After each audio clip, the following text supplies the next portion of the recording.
জানিস না হচ্ছে কিন্তু কাপড়গুলো কে দেবে?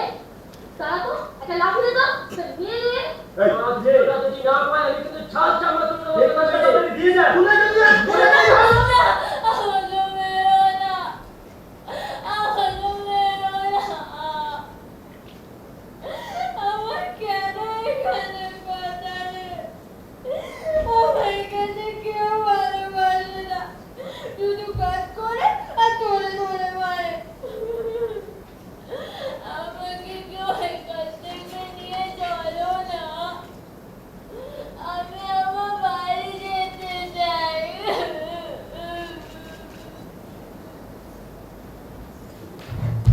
তুমি নিয়ে যাবে আমাকে আমার বাড়ি?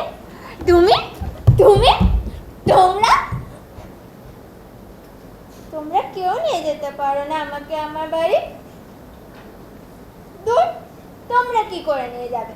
তোমরা তো আমার বাড়ি চেনোই না, তোমরা তো আমাকেও চেনো না, তাহলে কেনই বা নিয়ে যাবে? আরে আরে আমি টিয়া টিয়া টিয়া টিয়া আজ পারা গায়ে থাকে তেরা চোখে তাকায় টিয়া নলক পরা নাকে টিয়া টিয়া। আরে আরে না না, আমি সেই টিয়া নই গো। অবশ্য আমি যেখানে থাকি সেটা অজপাড়াগাই বটে, একেবারে গন্ডগ্রাম। এখান থেকে অনেক দূর কুমার নদীর ধারে, যেখানে পাহাড় আর নদী মিশে গেছে সেই কৃষ্ণপুরে। জানো আমাদের গ্রামে না একটা পুরো বটগাছ আছে, কত বছর ধরে রোজ ঝড় বৃষ্টির মধ্যে মাথা উঁচু করে দাঁড়িয়ে আছে। গাছটাকে দেখে না আমার ভীষণ কষ্ট হতো, কিন্তু আমি যখনই ওর কষ্টের কথা কাউকে বলতাম সবাই আমায় পাগলি বলে তাড়িয়ে দিত। কিন্তু বিশ্বাস করো, আমি স্পষ্ট শুনতে পেতাম ওর যন্ত্রণা, ওর দীর্ঘশ্বাস।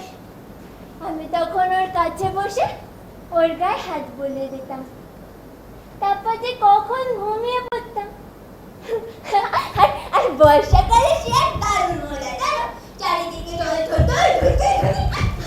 করছে, গাছে গাছে সবুজের উৎসব লেগে যেত, কালো মেঘগুলো পাহাড়ের গা ঘেঁষে কি সুন্দর ভেসে যেত। আর আমি পুরো বটের তলায় বসে, ওহো, সাথে ছোট ওই পুটু তো থাকতো। আমরা সারাদিন ধরে বটতলায় বসে বৃষ্টি দেখতাম। আর কেয়া পাতার নৌকোর মধ্যে জংলি ফুলের মালা গেঁথে ভাসিয়ে দিতাম জলে।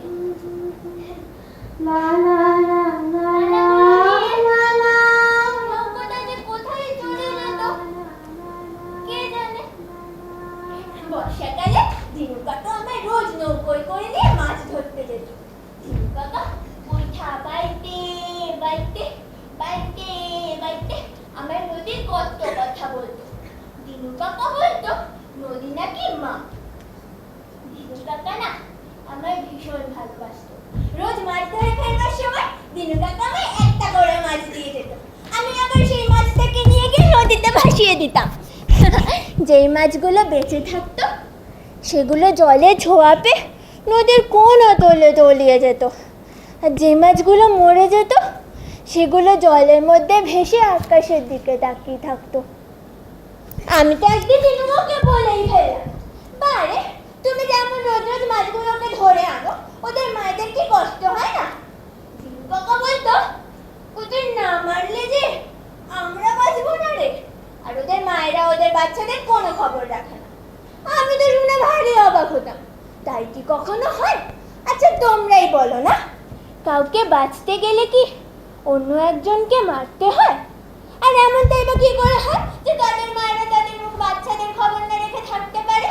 এই যে যেমন দেখো আমার মা আমাকে এখানে পাঠিয়ে কত চিন্তা করে।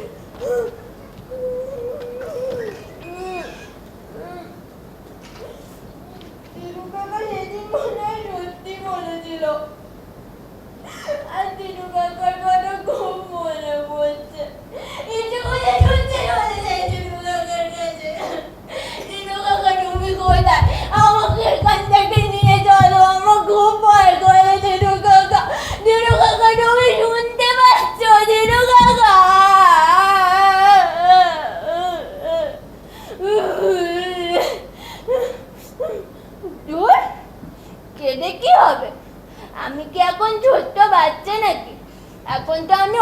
বড় হয়ে গেছি, এখন আমার 12 বছর বয়স।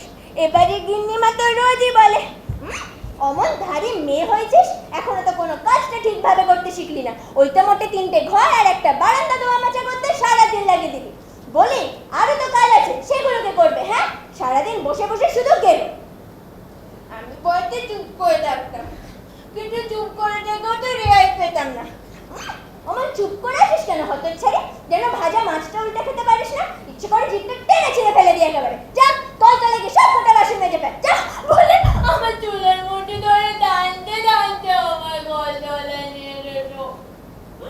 আমি যন্ত্রণায় চিৎকার করে কাঁদতাম, কিন্তু কাঁদলে পরে তো অত্যাচার আরো বেড়ে যেত।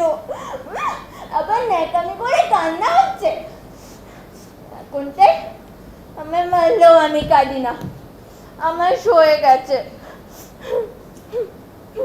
তবে কদিন না ভারী নিশ্চিন্ত। সারা বাড়িতে তো কেউ নেই, পুরো বাড়িতে আমি শুধু একা। তবে এই ঘরটা আমি রান্না করতে চাই না, কোথাও যাওয়ার উপায় নেই। গিন্নিমা সব কটা ঘরে তালা লাগিয়ে দিয়ে চলে গেছে। ওরা যে কবে আসবে? সবাই মিলে নাকি মেলায় গেছে, কুম্ভ মেলায়। কোথায় তা তো আমি জানি না, তবে শুনেছি নাকি অনেক দূর, যেতে সারাদিন সারা রাত লেগে যায়, রেল গাড়ি চেপে যেতে হয়। এই জানো, আমাদের গ্রামেও না প্রতি বছর মেলা হয়। তবে আমাদের গ্রামের মেলার নাম হলো কুম্ভ মেলা না। কুম্ভ নামটা না বড় বিশ্রী। আমাদের গ্রামের মেলাটার নাম হলো চড়ক মেলা। শেষ দিনে পুরো কলকাতা নিচটা মানুষে মানুষে ভরে যেত। মাথার পশরা সাজিয়ে বসতো দোকানিরা। পুতুল নাচ, নাগরদোলা, পাথর খেলা আর কত কি। সবাই নতুন নতুন রঙের পোশাক পরে মেলা দেখতে আসতো। রঙের পতাকা ফুল গাছে পুরো ভক্তরা নিচটা ভরে থাকতো। ওহো, আসল কথাটাই তো বলা হলো না। গ্রামে আমার 2 বন্ধু ছিল, ছোট আর পুটু। আর ছিল আমার নিজের আপন ছোট্ট ভাই নুটু। নুটু যেদিন বাড়িতে এসেছিল তখন আমি অনেকটা ছোট্ট ছিলাম। বাবা সেদিন গ্রামের সবাইকে ডেকে ডেকে বাতাসা খাইয়েছিল। কি আনন্দ হয়েছিল সেদিন বাড়িতে। আচ্ছা, যেদিনকে আমি বাড়িতে এসেছিলাম সেদিনকেও বাবা সবাইকে ডেকে ডেকে বাতাসা খাইয়েছিল। এত আনন্দ করেছিল সবাই, করেছিল হয়তো, কি জানি। তবে আমার না এখানেও একটা বন্ধু আছে, আমার একমাত্র বন্ধু, যার থেকে আমি আকাশ দেখতে পাই, গাছ দেখতে পাই, পাখি দেখতে পাই, যার সাথে আমি অনেক গল্প করি। দেখবে আসো, আজকে না বৃষ্টি হবে। দেখো কেমন কালো মেঘ করেছে আর কি সুন্দর ঠান্ডা বাতাস দিচ্ছে। আর তো চল, যেদিন